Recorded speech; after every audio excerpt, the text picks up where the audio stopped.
Michael K. Williams in the building, ladies and gentlemen. What's up, sir? Man, good to be here, man. What up, Tigger? Are you ever not going to be Omar to people?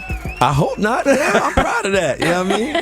It could be a lot worse. It could be a lot worse. The Wire set off a lot of people's careers and want to watch you and Michael B. Jordan and Idris. And Wow. I mean, the list goes to Sonia Songs, Felicia, Snoop Pearson. Right. Yes. Just to see y'all all blossom and bloom from that one TV series is amazing. I mean, Tigger, you really watched me from a baby grow up in this business. doubt. Although I'm older than you, I consider you my big brother.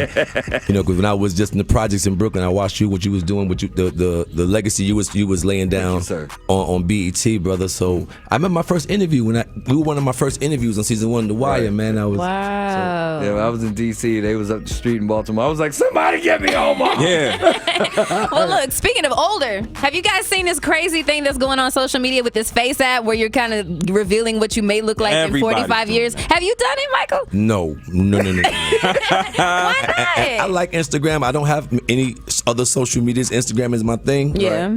But them filters is wrong. The ones where the girls they make you look like your dog with the The wrap Oh. and the weird color eyes. Man, Yeah. I'm not down with that, bro. It's creepy. You know what? It's so creepy. I was talking to my husband about this yesterday, that we're convinced that in like 5 years, people are going to be able to put filters over their real face, right? Like some sort of, it's coming. Do like glasses? No, like, yeah. Just change. I mean, they doing that genetically now. With you could pick how you want your child to look. You Wow. could pick your. The eye color. Oh, that's too much for me, man. Yes. Crazy. It's a lot. Playing with nature. I made myself like a 70-year-old G yesterday on that Wait, app, though. but you still looked good. Thank you. You looked really handsome.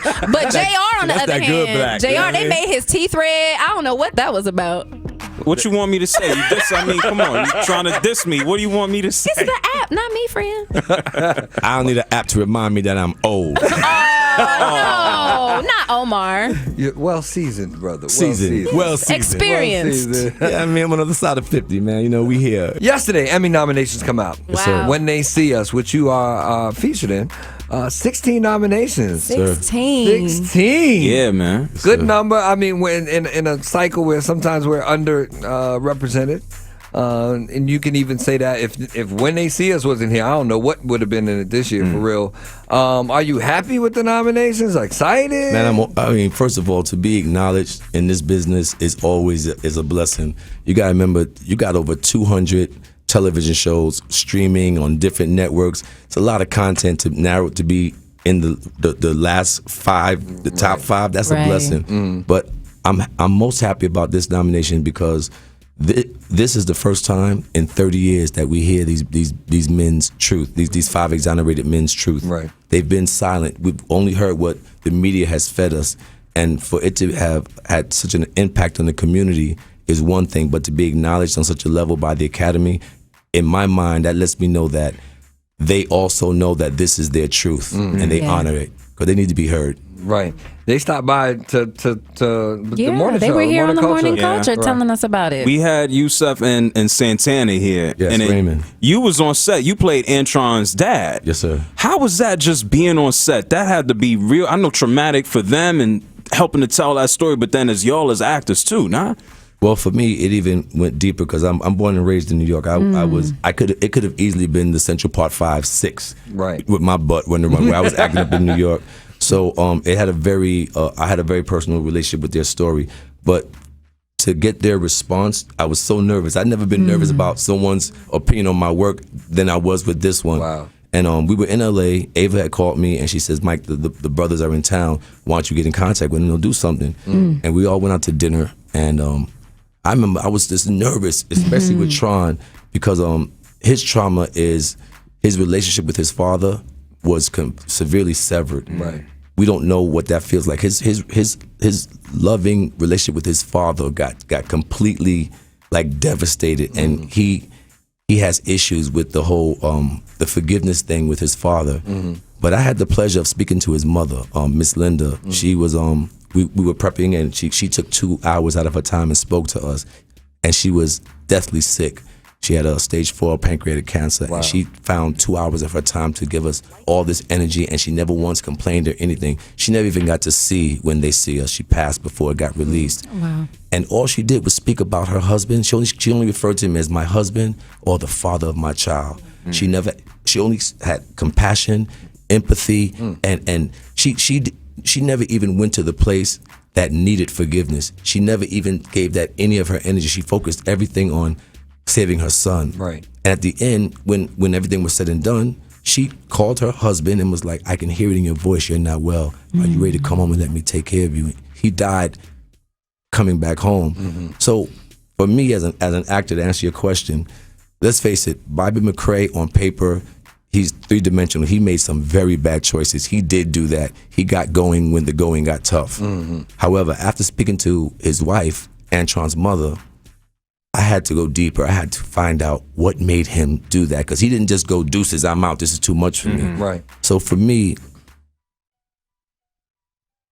it felt like when he found out that his fear of what they can do to him and his family mixed with his ignorance of how the system works, when he realized that that was all used as a weapon against him to get him to help nail his son, I think the pain and the shame and the guilt of that forced him to limp away. Like there's an old saying, if a man cannot protect and provide for his family, then what is left of a man? I think he felt like his family was actually better off without him. Wow. Talking to Michael K. Williams, and When They See Us, 16 nominations, 16 Emmy nominations. Is it hard to, an emotional role like that, and you've played a variety of characters, is it hard to unpack that afterwards? Right. Like, it seems like everybody had to unpack from this documentary. It was so deep that Ava and the producers, they had counselors, like counselors, grief counselors on set that any actor or anyone in the crew could go to and speak in private to help process. I'm still processing all the trauma that it woke up in me. I have guilt because there was a part of me that believed what I saw in the news. Like they must have done it. They confessed to this. I didn't have the knowledge of what I have now, what was being done to them. Right. And as a black man from my community, I made some very bad choices in my life, which took me away from being the man that my community needed me to be. So, I have, I got issues with the whole molestation thing. And back to this show, the journey that I took on When They See Us, it woke me up on a whole nother different level, man. I'm still processing all the emotions and the feelings, but the main thing I came out with is I feel empowered to get back to my community and to make sure this never happens again. Right. Amen. That's what I'm talking about. 16 nominations. I like binge watched it because I was like, I watched the first one. I was like, I gotta watch the second one, and then I was like, I gotta watch the third one, and then you had to watch the last. Like get right through it. Couldn't get through. Glued in. And it's always an amazing thing when I see you on screen. I was like, look at my guy, look at my guy, look at my guy. And even though you wasn't a nice guy, We hear you're dating Tasha Smith. That's my homie right there. Shout out to Tasha. I love that. That's my homie. That's my homie, man. She a good girl, bro. How'd you guys meet? Wow, through in the industry. Yeah. I tell you, the time that she really impacted me, when I remembered her, she said that we met before this time, but I don't remember that one. But when I knew that, I was like, this girl is other. We were at a party. It was for the BET Awards party in LA. Erykah Badu was spinning. So I get there, I get my little beverage. And she comes up to me and she starts telling me how much she loves my work and giving me all these praises and shedding love on me. Yeah. But Erykah Badu was starting her set, so I'm like, okay. Oh no. Okay. Now, You're like, look, I hear you. and so in the middle of her, giving me love, I cut her off and I said, excuse me, I need 5 minutes, Tasha. Can you give me 5 minutes? I'll be right back. She looked at me like this. All right, go on ahead with your bad self. And I turned around, I grabbed her by a hand, I snatched on the dance floor. I said, I need 5 minutes, Tasha. You hear this, Biggie? Yes, and that's how you got her. Yeah, man, that's the homie, man. Shout out to Tasha Smith, man. She out there I grinding. love Tosh. I love it. Tosh. Tosh, I wish I could talk to you the way that we usually talk, but I'm on the radio. We on the Like radio. Samuel Jackson vibes. All Samuel It's Jackson. real colorful. I think Sam got it from Tasha. Really? So you've done all these wonderful things. Let's just talk about Snow on the Bluff real quick. Wow. Snow on the Bluff was a thing. Yes, sir, man. Shout out to Curtis Snow, man. That was the blessing of social media. Right. My homie Ike Stapleton from Stapleton Projects, Right. Shiloh Island. Shout out.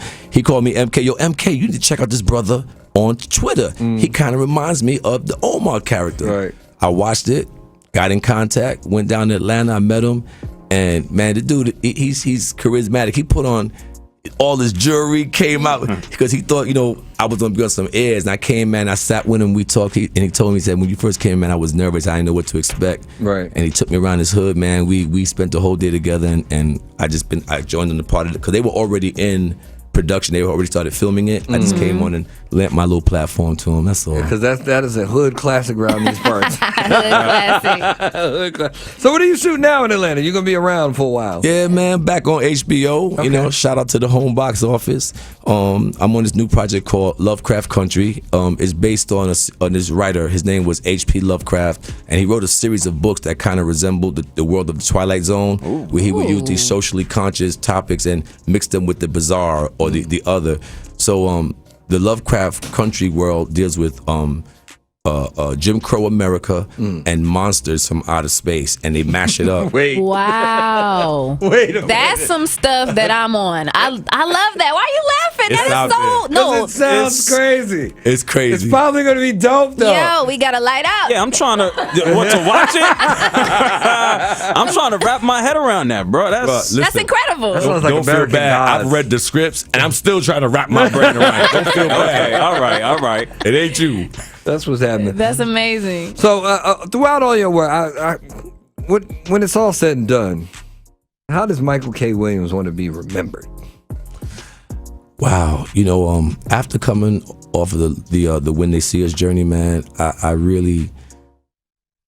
found my purpose, and it's my community, man. I want to be known for always giving back to my community and never leaving my community, making myself accessible so that the next generation can see what they can aspire to be. Not an actor. Now, don't be like me. Be better than me. But so my thing is, man, I want to be known for lifting up my community, man. At the end of the day. That's what's happening. Jay wants to hear the story. What story? I know the story. What's that? Yeah, I don't know the Lots story. of people don't know the story, I guess. Yes. Because one of the things that makes you is this scar. What scar? One of the things that made Omar. Yeah. What made him so believable was this scar. It was like, he for real about this. So there's A story. Tell me the story. Oh, well, I was on my 25th birthday. It was the eve of my 25th birthday. I went out with some friends, and I got loaded on that liquid courage. You already know. And one of my homeboys was about to be wilded on in front of the spot. It was on Jamaica Boulevard in Queens. And I entertained a conversation that I would have normally probably ignored if had I been in my right mind. But the alcohol told me that I was this big bad dude from Brooklyn. Wow. And I ran up at my mouth a little bit, and I wrote a check that my butt couldn't cash. wow. But it was a wake up call for me. I had to get my life together. That was a wake up call, basically. And I just, I let it go. I forgave and moved on with it. Literally got into a fight. Wow. On your birthday. Yeah, I got jumped. They whooped my butt. Wow. Crazy. But it's become almost a signature thing for Yeah. you. I had to let it go though. In the early part of my career, I was like, do you know Mike Williams? They was like, who? The bald-headed guy. They was like, who? The bald-headed guy with the scar on his face. So, I was like angling myself to make sure they see the scar and Wow. chest out. And I was like, yo, if I'm getting tired of perpetrating this, they're gonna get tired of calling me this. And I knew that I had to go deeper and get some substance, get some training, find out what it is to really be a thespian and have longevity in this career. And I let the scar go, man. It's just, I don't even think about it. Man, I think it's beautiful. Your work, Thank you. I Thank do. you. your work has spoke for itself. Like, man, from The Wire to When They See Us, everything in between, Boardwalk, just everything. Like, you are the culture. And you talk about your legacy and what you want to leave. Just the art that you have out there is just amazing already, bro. Thank you, brother. Thank you. And I'm going to keep doing it. People ask me, am I afraid of being typecasted? I'm afraid of not eating. And if I allow other people to trap me in a box where I start to feel typecasted, I'm not doing my job. Ain't no character. We can come from the same hood. We can even have some of the same experiences, but you're Tigger and I'm Michael, and we are individuals with individual experiences. Right. And I treat each character like that. Okay, that's what's happening. Even your commercial is gangster. Shout out to my Bohemian brother, Clay Thompson. Like, who are you? Fear. Failure. Yeah. Well, Mike, we wish you well. You know, brother to brother, you already know I got love for you. I'm always proud when I see you pull up and do something.